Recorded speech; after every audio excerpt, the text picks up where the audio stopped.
Welcome to my YouTube channel pyramid math classes. SSC MTS 2022 में जो exam हुआ था उसके सारे मैथ का सॉल्यूशन इस चैनल पे देखने को मिलेगा। आज 8 जुलाई का थर्ड शिफ्ट का क्वेश्चन सोल्व कर रहे हैं मैथ का। जितना भी क्वेश्चन है तो आप लोग वीडियो के अंत तक ज़रूर बने रहिएगा। ओके, तो जो लोग चैनल पे नए हैं वीडियो को सब्सक्राइब कर लें और बेल आइकन को दबा लें ताकि नेक्स्ट वीडियो का नोटिफिकेशन जा सके।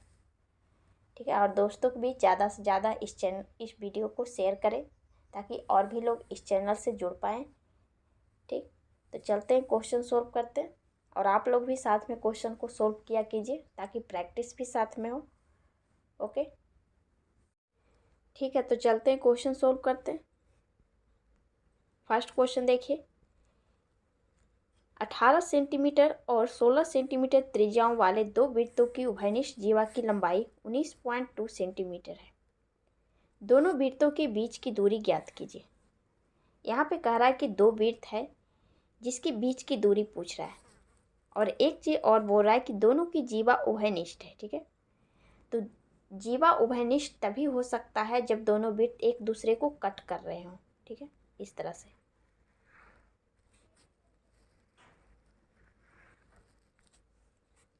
तो इस स्थिति में यहाँ पर जीवा आपका दोनों का उभयनिष्ठ यहाँ से यहाँ तो ये हो गया, जीवा दोनों का एक ही हो गया।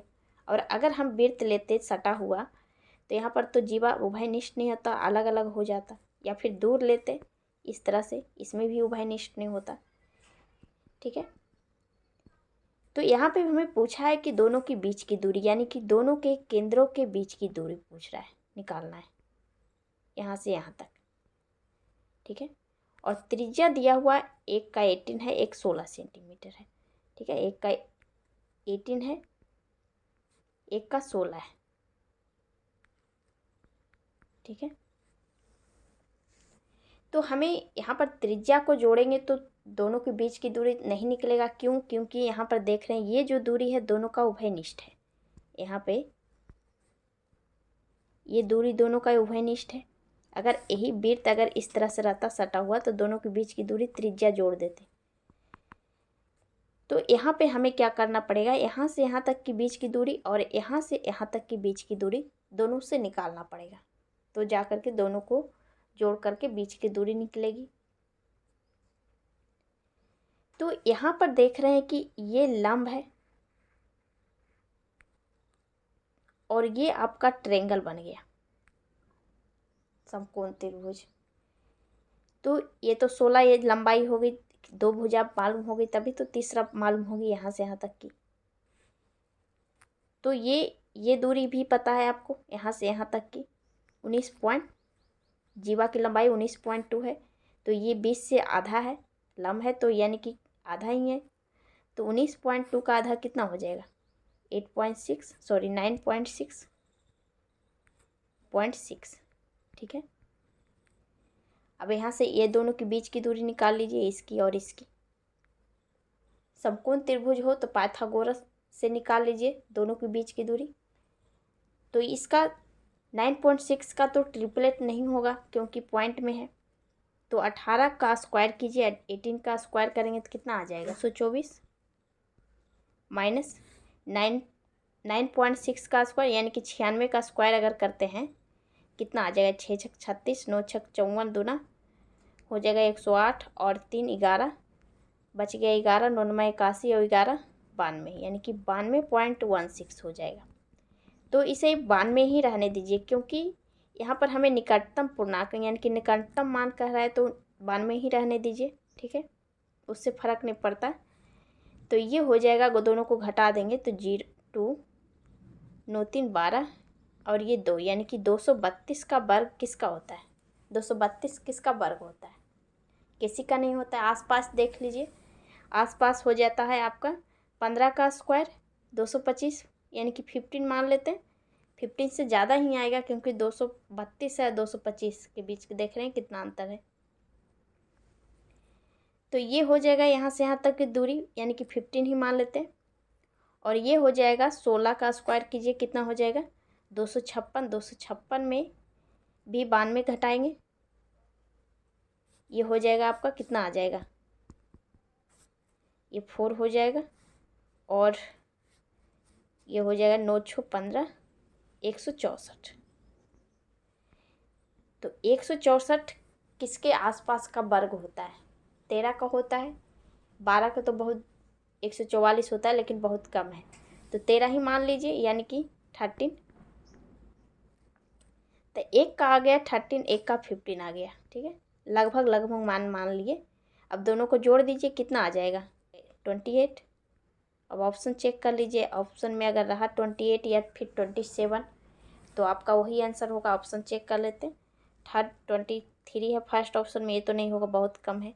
28 है एक में, फिर 20 है, ये भी नहीं होता। 35 ये तो और बहुत ज़्यादा हो गया, यानी आपका ये आंसर हो जाता। लगभग मान कह रहा है तो निकटतम पॉइंट के बाद भी कुछ आ रहा है तो उसे वैल्यू उतना मत दीजिए, पॉइंट से पहले वाली संख्या ले लीजिए। ठीक है, तो भी आंसर आ जाएगा। लगभग मान आसपास की संख्या और सा ऑप्शन दिया हुआ रहता है। ठीक है, सेकंड क्वेश्चन नंबर देखिए, इसमें क्या पूछ रहा है? एक आयताकार कार्डबोर्ड की लंबाई और चौड़ाई क्रमशः 40 सेंटीमीटर और 35 सेंटीमीटर है। यदि कार्डबोर्ड से सबसे बड़ा संभव वर्ग काट दिया जाए तो कार्डबोर्ड का शेष भाग का क्षेत्रफल ज्ञात कीजिए। यहाँ पे कह रहा है कि एक आयताकार जो है कार्डबोर्ड है, ठीक है, एक आयताकार कार्डबोर्ड है जिसकी लंबाई दिया हुआ है 40 सेंटीमीटर और चौड़ाई 35 सेंटीमीटर है। ठीक है, तो इसमें कह रहा है कि एक सबसे बड़ा कार्डबोर्ड काटा गया है, यानी कि इसके लंबाई के बराबर तो कार्ड काटा नहीं जा सकता, क्योंकि वर्ग जब काटा जा रहा है तो सारे भुजा बराबर होते हैं, यानी कि सबसे बड़ा भुजा इसके लिए क्या हो जाएगा?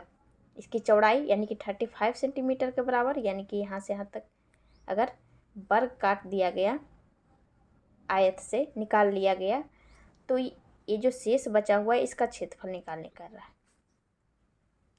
तो या तो ये काम कीजिए कि आयत के क्षेत्रफल को वर्ग के क्षेत्रफल में घटा दीजिए तो भी वही आंसर आ जाएगा। ठीक है, या फिर क्या कीजिए, जैसे कि यहाँ से यहाँ तक ये 35 सेंटीमीटर है, ये तो ये 5 हो गया और ये कितना है? 35 है, यानी कि ये आयत हो गया एक तरह से। एक की लंबाई 35, एक का 5 है, तो ये दोनों को 35 मल्टीपल 5 कर दीजिए, कितना आ गया? 25, 5 या 15, 2 17, यानी कि 125 सेंटीमीटर स्क्वायर। ठीक है, कोई आंसर हो जाएगा। यहाँ पर थोड़ा सा फिगर गलत दिख रहा है, लेकिन ये जो लंबाई है ये जो है इसकी यही रह जाएगी, और ये 35 तो निकल गया इसका, तो इधर बच गया 5, तो ये हो जाएगा इसका चौड़ाई और ये लंबाई। ठीक है, लंबाई गुना चौड़ाई आयत का क्षेत्रफल हो गया। ठीक है, या तो ये करते कि दोनों की, जैसे कि आयत का क्षेत्रफल हो जाएगा 40 मल्टीपल 35 और वर्ग हो जाएगा इसके चौड़ाई के बराबर, इसकी भुजा हो जाएगी, यानी कि 35 मल्टीपल 35। ठीक है, ये दोनों को गुना कर दीजिए, कितना आ जाएगा? 5 चौक 20, 4 तिया 12 और 2 14, माइनस 35 का स्क्वायर यानी कि 1225, और दोनों को घटा देंगे तो कितना आ जाएगा? 175 वर्ग सेंटीमीटर। ठीक है, तो जैसे आपको ठीक लगे वैसे सोल्व कीजिए, आपका ये आंसर हो जाएगा। ठीक है, next question, third question number देखिए। इस क्वेश्चन में क्या कह रहा है?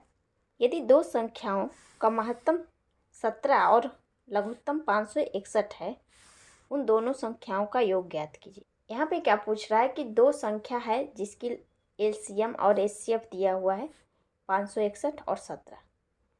ठीक है, हमें योग पूछ रहा है दोनों संख्याओं का। तो जो एचसीएफ होता है, जो लार्जेस्ट कॉमन फैक्टर होता है दोनों संख्याओं का, यानी कि मान लेते हैं एक संख्या 17A है और एक 17B है। ठीक है, एक 17A है, एक 17B है, तो दोनों का एलसीएम क्या हो जाएगा? 17AB, क्योंकि 17 कॉमन हो जाएगा और जो A और B बचा हुआ है वो मल्टीपल हो जाएगा, और हमें एलसीएम कितना दिया हुआ है? 561। तो ये 17 से कट गया कितने बार में? 17 तिया कॉमन, फिर 37 यानी कि ए बी आ गया आपका 33। ठीक है, तो 33 को किस रूप में तोड़ सकते हैं? या तो 3 मल्टीपल 11, 3 मल्टीपल 11 या 33 मल्टीपल 1, यही तो कर सकते हैं। यानी कि क्या हो जाएगा, ये 17 से 3 मल्टीपल करेंगे, एक 17 से 11 से, एक हो जाएगा 17 से 1 से मल्टीपल करेंगे दूसरी संख्या जो होगा। तो यहाँ पर हमें एक नोट दिया है कि प्रत्येक 17 से बड़ी है, तो हम ये 17 से मल्टीपल करेंगे तो एक संख्या 17 हो जाएगी ना। तो 17 जो रहेगा तो ये 17 से बड़ी थोड़ी ना है एक संख्या, कोई भी दोनों में इससे कोई भी है जो 17 से बड़ी है, लेकिन यहाँ एक पहले एक संख्या 17 आ रही है, तो ये हमें नहीं रखना पड़ेगा 3 और 1 का मल्टीपल। यानी कि हमें 11 और 3 का मल्टीपल करना पड़ेगा। ठीक है, 11 और 3 का, यानी कि आपका पहली संख्या आ जाएगी 11 से मल्टीपल कीजिए 17 में 187, और एक हो जाएगी 17 को 3 से मल्टीपल कर दीजिए, दोनों में 17 से मल्टीपल होगा। ठीक है, 17 51। लेकिन हमें पूछा क्या है, दोनों की संख्याओं का योग, दोनों को जोड़ दीजिए। 7 1 8, 8 5 13, और ये 238 का second option. Fourth question number देखिए, इस क्वेश्चन में क्या दिया हुआ है, क्या पूछ रहा है। शुभम ने मीशो से 500 रुपया में एक किताब खरीदी। मीशो में पैकेजिंग के लिए 25 रुपया और किताब की डिलीवरी के लिए 50 रुपया का अधिक शुल्क भी लिया। 16% का लाभ प्राप्त करने के लिए शुभम को अपनी पुस्तक किस मूल्य पे बेचनी चाहिए। शुभम जो है मीशो से 500 रुपया में एक बुक खरीदा। ठीक है, इस पे पैकेजिंग का अलग खर्च लिया 25 रुपया मीशो ने, और फिर डिलीवरी का भी अलग से लिया 50 रुपया, यानी कि टोटल उसे खर्च कितना बैठ गया उस बुक पे, 575 रुपये।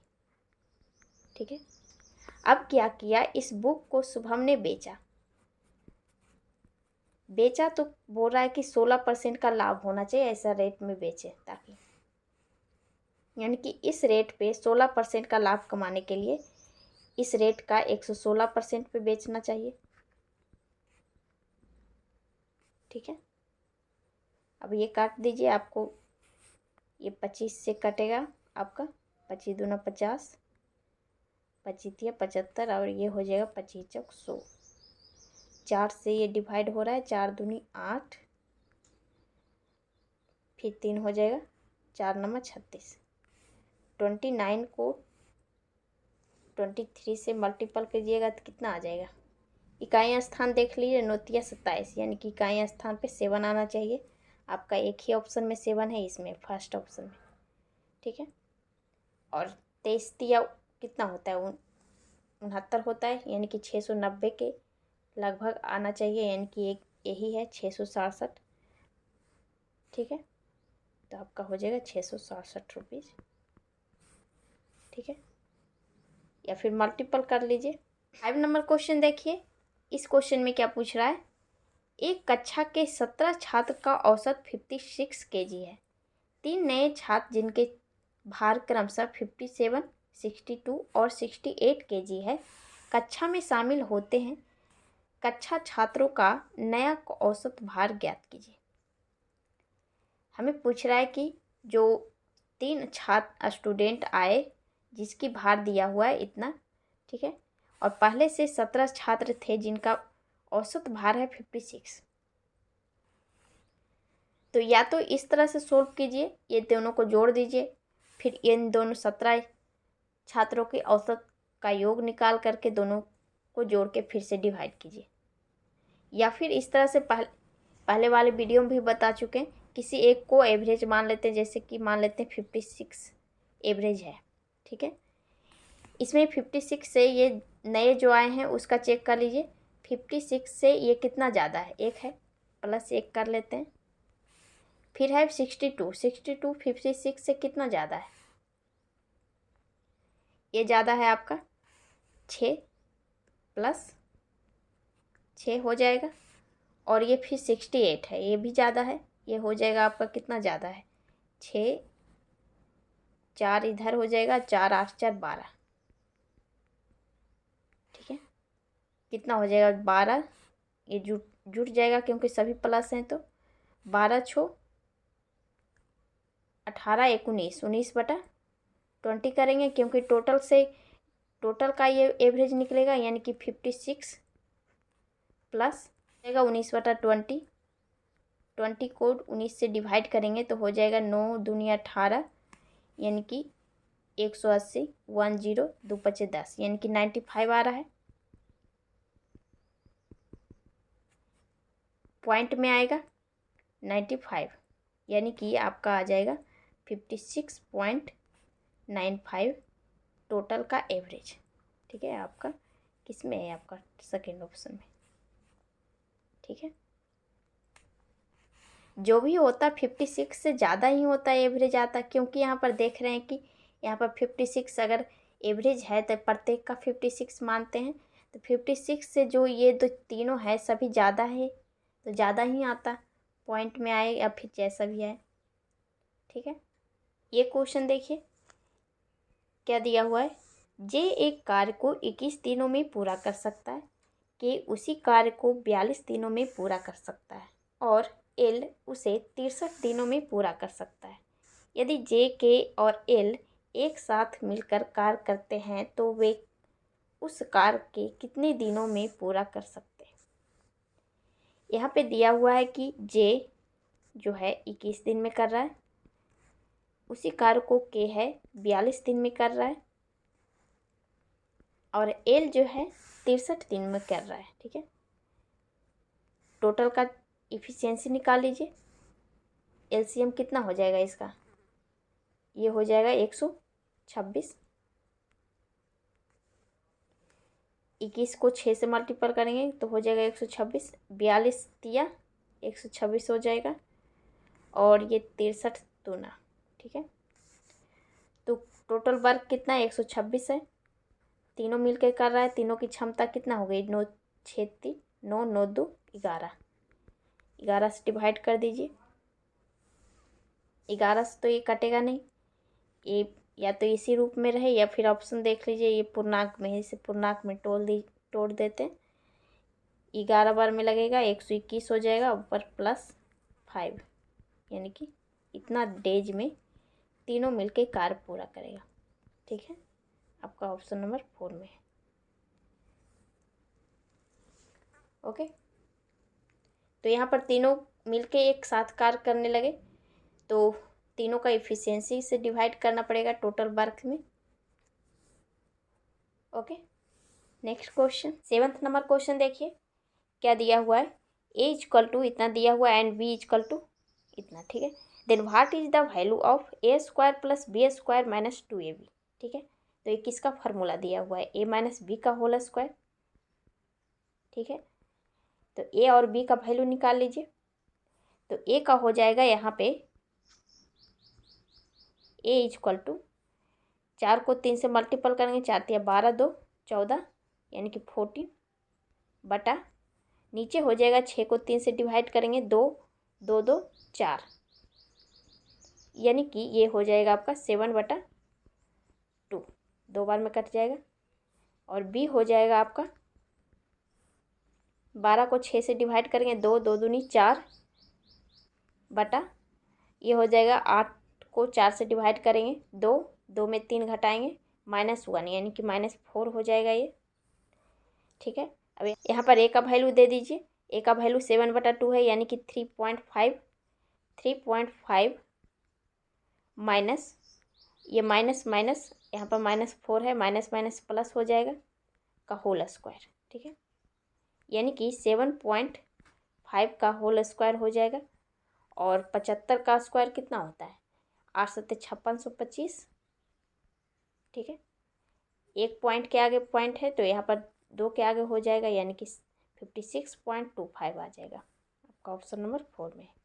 ठीक है, तो यहाँ 75 हो या 65 हो या 85 हो, ठीक है, स्क्वायर जब 85 हो कुछ भी हो, लेकिन 5 होना चाहिए पीछे। तो इस स्थिति में क्या कीजिएगा, 8 हो तो 8 के एक नंबर आगे बढ़ा करके मल्टीपल कर दीजिए, यानी कि 9 8 72 और 5 का स्क्वायर 7225 हो जाता है इसका स्क्वायर। ठीक है, इसी तरह 15 हो या फिर 25 हो या 35 हो, सभी के स्क्वायर करना हो तो एक अंक बढ़ा करके, जैसे 35 है तो 3 को एक बढ़ाकर 4, 4 × 1225। ठीक है, ध्यान रखिएगा। नेक्स्ट क्वेश्चन 8 क्वेश्चन नंबर देखिए क्या दिया हुआ है। If m/n equal to 5/4 then what is the value of m² plus n² ratio m² minus n²। तो यहाँ पर रेशियो में दिया हुआ हो या कुछ भी हो, यहाँ पर वैल्यू दे दीजिए। 5 का स्क्वायर m का वैल्यू 5 है, 5 का स्क्वायर 25 प्लस n का स्क्वायर यानी कि 4 का स्क्वायर 16 रेशियो ये हो जाएगा m का स्क्वायर 25 माइनस 16, कितना आ जाएगा, 25 और 16 जोड़ेंगे तो हो जाएगा आपका 41 रेशियो 25 में 16 घटा देंगे 9, यानी कि 41 रेशियो 9 आ जाएगा आपका इसका आंसर फोर्थ ऑप्शन में। ठीक है, 9th नंबर क्वेश्चन देखिए क्या दिया हुआ है। एक धन राशि ए बी और सी के बीच 8/4/3 के अनुपात में बांटी जाती है। यदि ए अपने हिस्से को डी और ई के बीच 9/7 के अनुपात में बांट देता है तो सी और डी के हिस्सों का अनुपात ज्ञात कीजिए। यहाँ पर हमें दिया हुआ है ए बी और सी का रेशियो दिया हुआ है। ठीक है, 8/4/3। फिर आगे क्या कहा, ए जो है ए कितना है 8 है, 8 का अपना हिस्सा डी और ई को दे देता है 9/7 में। यहाँ पर 8 है लेकिन 9/7 कितना हो जाएगा, 9 7 16 है, तो इसे भी 16 बना दीजिए। ठीक है, तो यहाँ पे हो जाएगा आपका 2 मल्टीपल कर दीजिए सभी में, तो ये हो जाएगा 8 दूनी 16, ये हो जाएगा 4 दूनी 8 और 3 दूना 6। फिर आगे डी और ई हो जाएगा यहाँ पे D/E 9/7। ठीक है, और हमें पूछा क्या है तो सी और डी के हिस्से का रेशियो अब निकाल लीजिए। सी और डी के हिस्से का रेशियो कितना आ गया, 6/9। तो 6 को काट दीजिए यहाँ पर 2 और ये 3, यानी कि 2/3 आ जाएगा। ऑप्शन चेक कर लीजिए किस में है, थर्ड ऑप्शन में। ओके, या फिर इस तरह से भी सोल्व कर सकते थे, सी और डी का रेशियो निकालने का रहा है, सी और डी का। ठीक है, तो यहाँ पर सी का कितना है 3 है रेशियो, डी का हो जाएगा आपका, डी का 9 है। ठीक है, तो 9 है 8 का, तो 8/9 9 7 16 का 9 है। ठीक है, ये हो जाएगा 8 दूनी 16 और ये 2, ये 3 से 3 कट गया, ये हो जाएगा 2/3, 2 इधर चला आ जाएगा। ठीक है, डायरेक्ट का ऑप्शन नंबर 3। ठीक है, next question 8th number question देखिए क्या दिया हुआ है। 3 लड़कियों का औसत आयु 24 वर्ष है और उनकी आयु का रेशियो दिया हुआ है 7/8/9। सबसे बड़ी लड़की की आयु कितनी हो जाएगी। यहाँ पे कह रहा है 3 लड़कियों का औसत 24 है। ठीक है, तो टोटल कितना हो गया, टोटल आयु हो जाएगा 24 72 बरस टोटल हो गया। हमें रेशियो में दिया हुआ है कितना 7 8 9 और सबसे बड़ी का कह रहा है यानी कि 9 का रेशियो निकालना है, तो ये हो जाएगा 9 8 17 7 24। 9 का हमें निकालने कह रहा है, 9 का निकाल लीजिए। 24 72, ये हो जाएगा 9 27 year.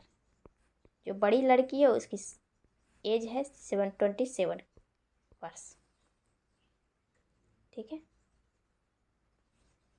Next question 11th number question देखिए क्या दिया हुआ है।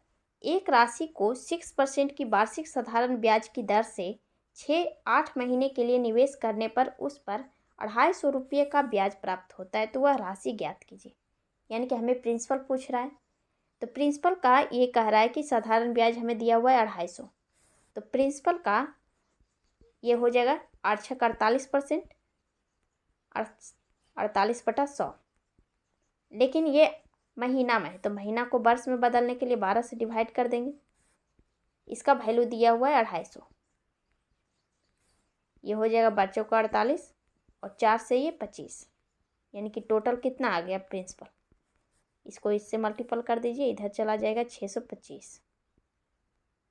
25 मल्टीपल 25 625 है, ये 0 इतना रुपया। ठीक है, ठीक। यहाँ पर 8 महीने का था तो वार्षिक सेल लग रहा है ना, तो 8/12 से डिवाइड करना पड़ेगा। ठीक है, next question 12th number question देखिए क्या दिया हुआ है। एक वस्तु के 8% के लाभ और 4% की हानि पर विक्रय मूल्यों का अंतर है 54 रुपया। वस्तु का क्रय मूल्य ज्ञात कीजिए, सीपी।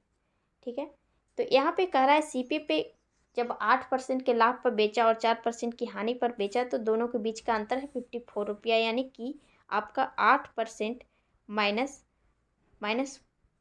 हानि है तो -4% का वैल्यू दिया हुआ है 54 रुपया, यानी कि 12% का वैल्यू दिया हुआ है हमें 54 रुपये। तो सीपी निकालने का रहा है, सीपी यानी कि 100%। 100% का वैल्यू हो जाएगा आपका 54/12 मल्टीपल 100। ये 6 से कट गया, 9 6 54, 6 दूना 12, ये हो जाएगा 50, यानी कि 450 रुपया इसका सीपी हो जाएगा। ठीक है,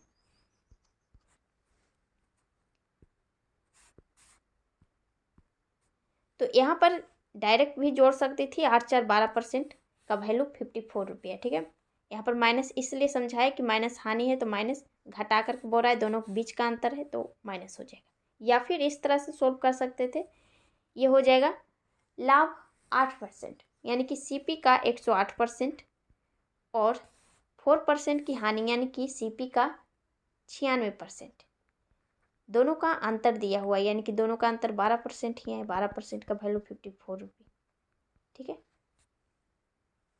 तो यहाँ पर इसलिए बता रहे हैं कि यहाँ पर जैसे कि कोई भी तरीका से आपको समझ में नहीं आया कि 12% कैसे आ गया, दोनों को जोड़े क्यों, इसलिए बता रहे हैं। ठीक है, नेक्स्ट क्वेश्चन नंबर 13 देखिए क्या कह रहा है।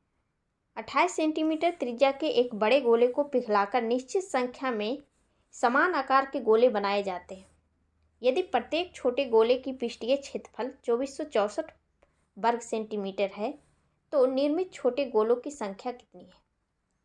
हमें दिया हुआ है कि एक बड़ा गोला है जिसकी त्रिज्या 28 सेंटीमीटर है, जिसे पिघलाया गया है और छोटे गोले में ढाला गया है। ठीक है, तो ऐसे कितने गोले ढाले गए हैं जो पूछ रहा है।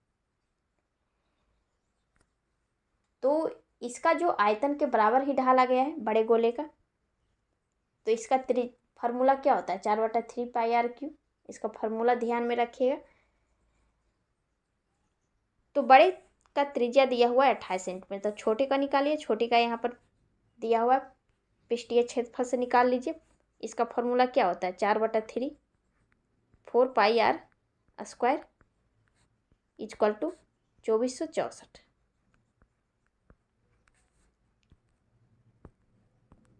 यहाँ r² इक्वल टू हो जाएगा फिर 2464/4 पाई इधर चला जाएगा, यानी कि 22/7 उलट जाएगा, 7/22 हो जाएगा। ठीक है, यहाँ 4 से ये डिवाइड हो जाएगा, 4 छक 24 1 4 छक 24। फिर 11 से काट के देखिए, 11 दूनी 22, ये 11 से कट जाएगा 56 बार में, 56 बार में, ये हो जाएगा 28 28 दूना 56, यानी कि आपका आ गया r इक्वल टू आ गया 7 और 28 है तो 7 चौको 28 हो गया। 7 कॉमन ले लीजिए और 2 7 दूनी 14, यानी कि त्रिज्या इसकी आ गई 40 छोटे गोले की। ठीक है, अब यहाँ पर निकाल लीजिए कितने गोले बनाए गए हैं जो। इसका फार्मूला क्या होता है 4/3 पाई, वैसे ही रहने दीजिएगा, पाई पाई कट जाएगा। r³ r हो जाएगा 28 मल्टीपल 28 मल्टीपल 28 इक्वल टू कितने गोले के बनाए गए हैं n मान लेते हैं, n मल्टीपल 4/3 पाई r³ इसमें भी होगा, r हो जाएगा आपका 14, यानी कि 14 मल्टीपल 14 मल्टीपल 14, ठीक है।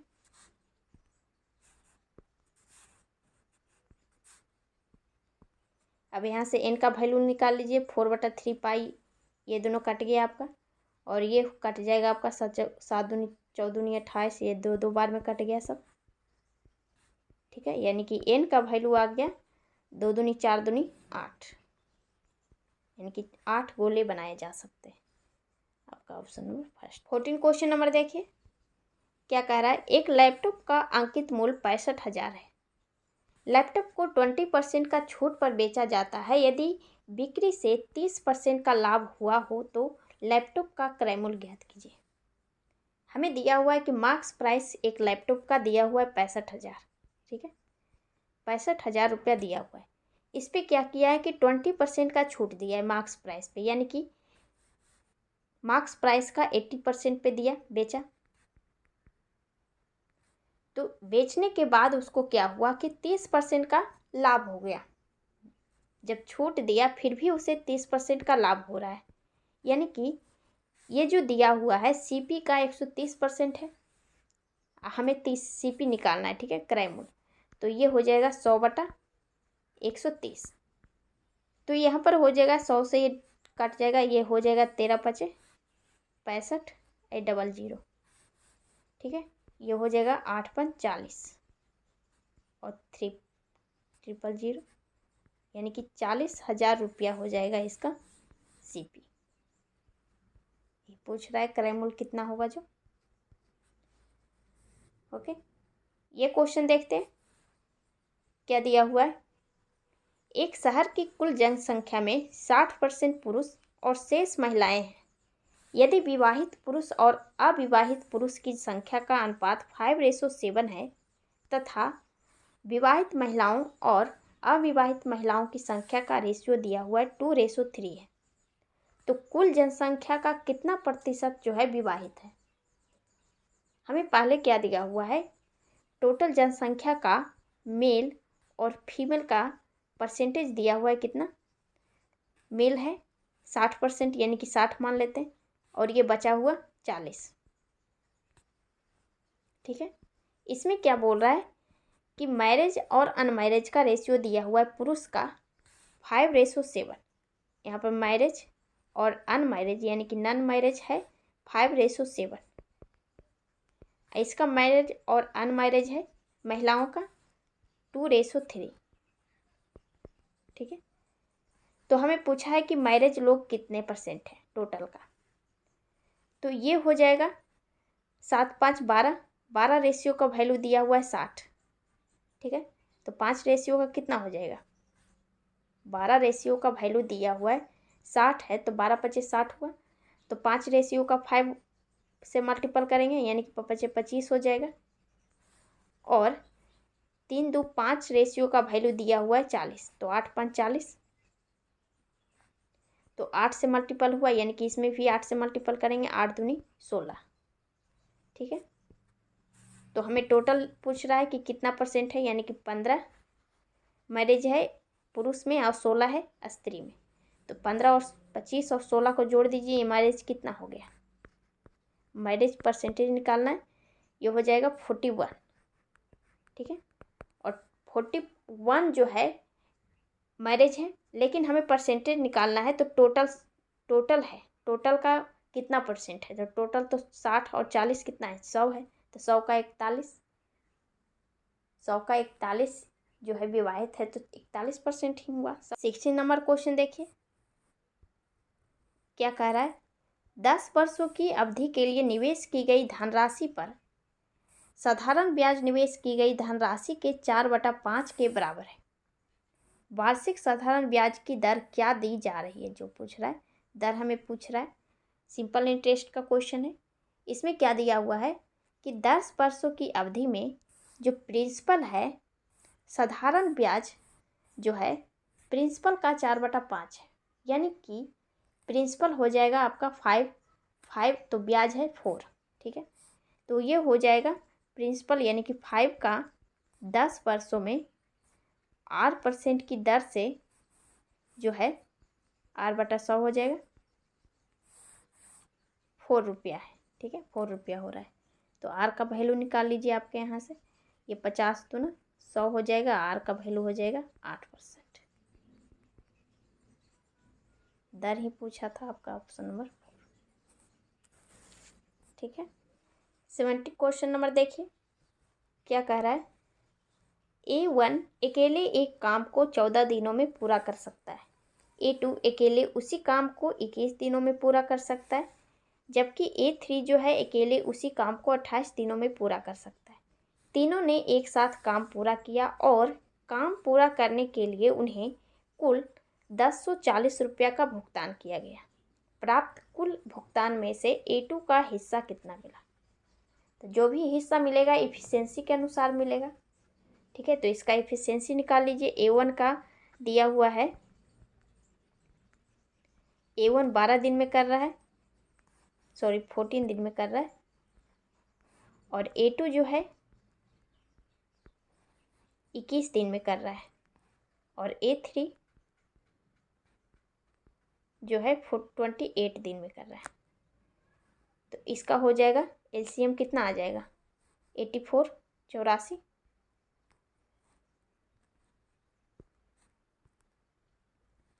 14 छक 84 हो जाएगा ये। इसका इफिशियंसी हो जाएगा 21 चौक 84 और 28 दिया 84, ठीक है। तो टोटल कितना रुपया है 1040 रुपया।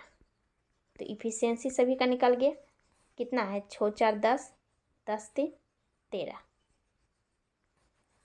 ठीक है। तो हमें पूछा किसका है A2 का। तो A2 का कितना है 4 है, तो 4 से मल्टीपल कर दीजिए। तो ये हो जाएगा 13 8 चलिए से यानी कि 80, टोटल हो जाएगा 8 चौक 32 यानी कि 320 रुपया जो है A2 को हिस्सा मिलेगा। इस ऑप्शन में, थर्ड ऑप्शन में। तो ये ध्यान दे दीजिएगा, जिस किसी का भी भुगतान मिलेगा अगर काम कोई कर रहा है तो इफिशियंसी यानी कि क्षमता के आधार पे ही पैसा मिलता है, ठीक है। किस हिसाब से आप कोई काम कर रहे हो, जब तीनों साथ में कर रहा है तो सबको इक्वल तो नहीं मिलेगा, क्षमता के हिसाब से मिलेगा, ठीक है। 18 क्वेश्चन नंबर देखिए। इस क्वेश्चन में क्या दिया हुआ है। रवि 150 प्रत्येक पर 5 पेन, 100 रुपया प्रत्येक पर 2 पेंसिल और 250 रुपया प्रत्येक पर 3 नोटबुक खरीदता है। रवि द्वारा प्रति व्यक्ति का औसत क्या होगा, यानी कि पूरा खर्चा कितना किया, औसत खर्च वो पूछ रहा है। तो एक पेंसिल का रेट है 150 रुपया, तो 5 का हो जाएगा 15 25 75, ठीक है। पेंसिल का हो जाएगा 750 पेन का, और पेंसिल का हो जाएगा 100 रुपया प्रत्येक पे है, 2 पेंसिल है तो हो जाएगा 200, और नोटबुक हो जाएगा आपका 250, 3 को है तो 25 75 यानी कि 750 रुपया ये भी हो गया। अब जोड़ दीजिए, ये हो जाएगा 75 और 75 हो जाएगा 1.5 15 और ये हो जाएगा 200 यानी कि 1700 कितनी है 5 2 7 7 3 10, 10 से डिवाइड कर दीजिए यानी कि 170 व्यय कर रहा है, ठीक है। 170 रुपया का ऑप्शन नंबर 3 में।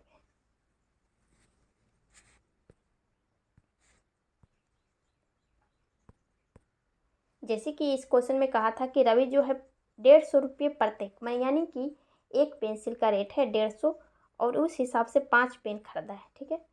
वैसे ही 2 पेंसिल खरीदा है 100 रुपये प्रत्येक पे यानी कि 200 रुपया खर्च किया, इसमें 750 रुपया खर्च किया यानी कि टोटल खर्च किया 1700 रुपया, ठीक है।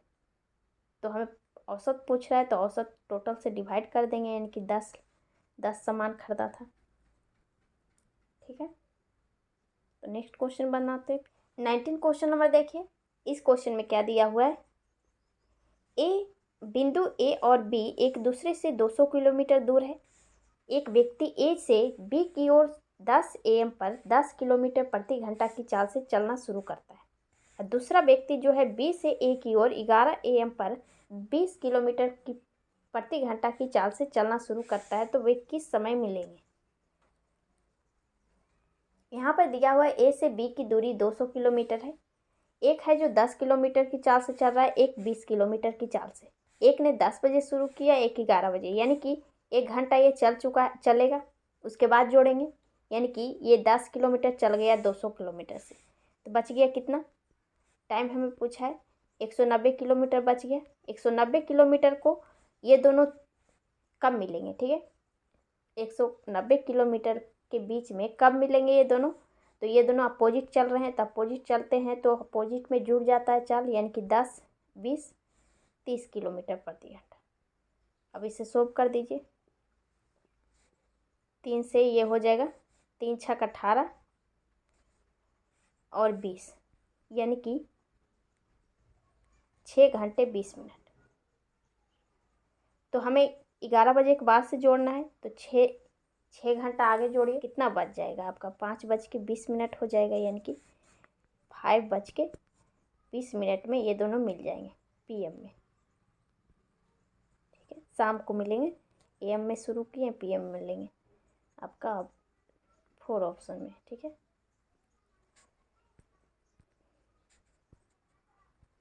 जैसे कि यहाँ पर आपको नहीं समझ में आ रहा होगा, यहाँ पर देखिए, जैसे कि एक दूरी था 200 किलोमीटर, ठीक है, 200 किलोमीटर था, एक ए था दूरी, ए दूरी सेकंड दूरी था B, ठीक है, ए से B की दूरी थी। तो फर्स्ट आदमी जो है ए से शुरू किया और दूसरा है जो B से शुरू किया, ठीक है।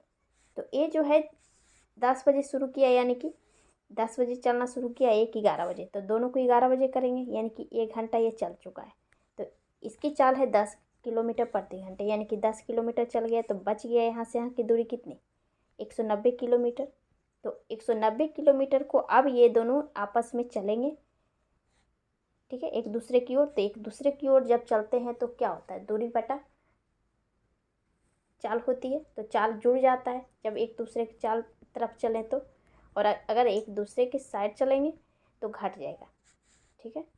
तो इसलिए हम जोड़ के 190/30 किए, 10 और 20 30। 20 नंबर क्वेश्चन देखिए। ये क्वेश्चन में क्या दिया हुआ है, एक नाव शांत जल में 7 किलोमीटर प्रति घंटा की चाल से यात्रा कर सकती है और धारा की चाल 3 किलोमीटर प्रति घंटा है। नाव द्वारा धारा के विपरीत दिशा में 60 किलोमीटर जाने और आरंभिक स्थान पर वापस आने में लगने वाला कुल समय कितना है। यहाँ पे कह रहा है कि धारा के दिशा में जाने और धारा के विपरीत दिशा में आने, दोनों को जोड़कर कितना समय लगेगा, जो पूछ रहा है। तो यहाँ पे 60 किलोमीटर जाने और 60 किलोमीटर आने में जो समय लगा वो पूछ रहा है। तो यहाँ पर हो जाएगा 60 बटे दूरी बटा चाल। धारा की दिशा में पहले जाएंगे तो क्या होगा, बोट की चाल, यानी कि 7 किलोमीटर चाल, और 3 किलोमीटर करंट की चाल, दोनों जुड़ जाएगा, क्योंकि जब नाव चलेगी तो धारा भी तो जाएगी साथ साथ, ढकेलेगी, ठीक है, तो फोर्स देगी, तो दोनों जुड़ जाता है, इसलिए यानी कि 7 3 10 किलोमीटर प्रति घंटा की चाल से चलेगा। प्लस फिर धारा के विपरीत दिशा में आने में अपोजिट साइड, यानी कि 60 किलोमीटर ही आएगा, 60 बटा ये हो जाएगा, ये दोनों घट जाएगा नाव की चाल और करंट की चाल में, क्योंकि यहाँ पर धारा जो है इसे अपोजिट डायरेक्शन में फोर्स करेगा, तो घट जाएगा चाल, यानी कि 7 में 3 घटाएंगे 4 हो जाएगा, ठीक है। यानी कि टाइम हो जाएगा आपका, ये 0 0 कट गया, ये हो जाएगा 15 चौक 60, यानी कि 15 छो 21 घंटा इसे लगेगा जाने और आने में टोटल, ठीक है। यही हमें पूछा था कि टोटल समय कितना लगेगा वापस आरंभिक स्थान में वापस आने पे, जैसे कि यहाँ पर बोला जाने और आने में, वापस आने में कितना समय लगेगा, ठीक है। 22 नंबर क्वेश्चन देखिए। यहाँ पे सिंप्लीफिकेशन का क्वेश्चन है, घातांक। यहाँ पे क्या दिया हुआ है, हमें पूछा क्या है, 0.4 पर पावर वाट, ठीक है, यानी x मान लेते हैं, तो सभी को 0.4 में लाना पड़ेगा, ठीक है, नीचे। तो ये हो जाएगा 0.4 पर कितना स्क्वायर है, स्क्वायर नहीं है, 64 है, यानी कि 4 चौक 16 चौक 64, 3 बार किया है, यानी कि 3 से मल्टीपल करेंगे इसमें तो कितना हो जाएगा, ये हो जाएगा आपका, इसमें 3 से मल्टीपल करेंगे तो 3 तिया 9, 12 तिया 36, यानी कि 36 और 9, फिर प्लस हो जाएगा, सॉरी डिवाइड है यहाँ पे, डिवाइड, ये हो जाएगा 16 दिया हुआ है, तो यहाँ पर 0.4 पर पावर हो जाएगा, स्क्वायर हो जाएगा, तो ये स्क्वायर हो जाएगा, मल्टीपल कर दीजिए, 7 दूनी 14 और 4 दूनी 8, 1 9, यानी कि 94, मल्टीपल, ये तो दिया हुआ है 4 पर पावर है दिया हुआ है 34, प्लस मल्टीपल 0.4 पर पावर दिया हुआ है 29, ठीक है। तो आपको पता है कि जब नीचे आधार सेम हो और घातांक जो हो डिफरेंस हो, उससे कोई फर्क नहीं पड़ता है। जब नीचे आधार सब सेम हो सभी का, तो इसमें क्या होता है, जब डिवाइड हो तो घातांक जो है घट जाता है और मल्टीपल हो तो घातांक जुड़ जाता है, ठीक है। तो पहले डिवाइड को सोल्व करेंगे, यानी कि 969 में 94 को घटा देंगे तो कितना हो जाएगा, 0.4 पर पावर हो जाएगा आपका, 9 में 4 घटा देंगे 5 हो जाएगा, और ये हो जाएगा आपका 9 7 16, यानी कि 275, फिर हो जाएगा, ये सभी को जोड़ दीजिए, प्लस 34 प्लस 29, सब जुड़ जाएंगे, यानी कि 0.4 पर पावर हो जाएगा आपका 5 4 9 9 9 18 के 8, बाकी 1 3 3 3 6 7 6 13 1 2 1 3, यानी कि ये हो जाएगा आपका 0.4 पर पावर x, यानी कि दोनों इक्वल हो गया, यानी कि x का वैल्यू आपका आ गया 338, ठीक है। का ये थर्ड ऑप्शन है। तो आपको ध्यान देना होगा, सिर्फ याद रखना है कि जब डिवाइड का साइन हो तो घातांक घट जाते हैं, और जब मल्टीपल का साइन हो तो घातांक जो है जुड़ जाते हैं, लेकिन नीचे का जो आधार हो सेम होना चाहिए, ठीक है। नेक्स्ट क्वेश्चन 23 नंबर क्वेश्चन देखिए, पाई चार्ट का क्वेश्चन है। क्या दिया हुआ है यहाँ पर, स्टूडेंट का जो पाई चार्ट बना हुआ है, टोटल स्टूडेंट है 2500, ठीक है। 2500 का ये टोटल चार्ट दिया हुआ है। हमें पूछा क्या है, अंग्रेजी पढ़ाने वाले शिक्षकों की संख्या और रसायन विज्ञान पढ़ाने वाले शिक्षकों की संख्या का रेशियो अनुपात ज्ञात कीजिए। तो यहाँ पर दिया हुआ है, इंग्लिश का देखिए, इंग्लिश का कितना है 24%, इंग्लिश का है 24%, और केमिस्ट्री का है आपका 23%, ठीक है। इसी का रेशियो निकालने का रहा है।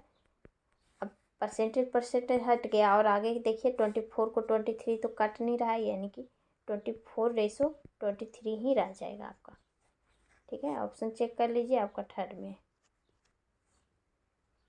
ठीक है। 24 नंबर क्वेश्चन देखिए, इस क्वेश्चन में क्या दिया हुआ है, ये भी चार्ट का क्वेश्चन है। बोल रहा है कि इस अवधि के दौरान बेचे गए कंप्यूटरों की औसत संख्या कितनी है। ये 6 मंथ का दिया हुआ है, 6 मंथ का, ठीक है। कंप्यूटर का सेलिंग प्राइस, सेलिंग दिया हुआ है, सेलिंग चार्ट, तो सभी को जोड़ना पड़ेगा। तो यहाँ पर हो जाएगा, ये 150 है, ये 2300 है, ये 1800, सबको जोड़ दीजिए, 5 5 3 8 8 8 16 16 1 17 17 2 19 19 और 6 25 हो जाएगा, बच गया 2 2 1 3 3 2 5 5 3 8 8 1 9 9 3 12, टोटल 6 है, 6 से डिवाइड कर दीजिए, ये हो जाएगा 6 दूना 12 और 0, फिर हो जाएगा 50, 9 6 54 नहीं, 8 बार में 8 6 48 हो जाएगा, यानी 208 पॉइंट समथिंग आएगा। यहाँ पर निकटतम पूछ रहा है तो 208 ही रहने दीजिए।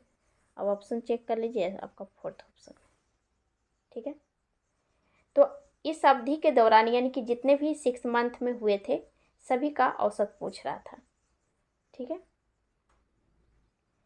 नेक्स्ट क्वेश्चन 25 नंबर क्वेश्चन देखिए, इसमें क्या दिया हुआ है, सी द्वारा बनाए गए बैट्स की संख्या ए द्वारा प्रतिदिन बनाए गए, यहाँ पर बैट्स होना चाहिए, ठीक है, बैट्स की औसत संख्या से कितने दिनों में अधिक है।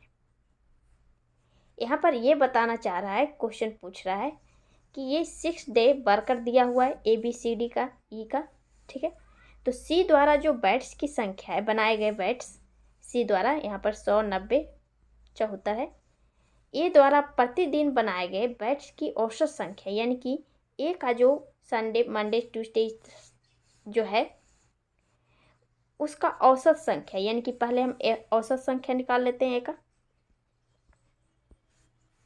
कितना हो जाएगा, 5 5, 5 5 10 हो जाएगा, 0 बच गया 1, 7 छोते 7 7 14, 14 और 8 22, 22 1 23, 23 और 3 23 और 7 30, 30 और 9 39 का 9 हो गया, बच गया 3, 3 1 4, ठीक है। कितने हैं, 6 दिन है, 6 से डिवाइड कर दीजिए, ये हो जाएगा आपका 6 8 6 48, 1 0 6 का 6, बच गया 4, पॉइंट लगा देंगे, 6 6 36, यानी कि समथिंग आगे आ जाएगा इस तरह से। यानी कि हमें जो आना चाहिए, जो ए का जो एवरेज है 81 से ज़्यादा कौन कौन कितने दिन आए, जो पूछ रहा है कितने दिन अधिक आए उसके औसत संख्या से। तो अब चेक कर लीजिए, सी में 100 ज़्यादा है, 95 ज़्यादा है, 2 72 तो नहीं है, 80 भी नहीं है, 63 भी नहीं है, 60 भी नहीं है, यानी कि 2 को सिर्फ ज़्यादा है, यानी कि 2 संख्या ही 2 दिन ही इसके एवरेज से 81 से ज़्यादा है, ठीक है। यानी कि यही पूछा था आपका, ये ऑप्शन, थर्ड ऑप्शन में 2 दिन, ठीक है। तो समझ में आ गया होगा। तो आज ये लास्ट क्वेश्चन था, फिर नेक्स्ट वीडियो में मिलते हैं। आज इतना ही, थैंक यू।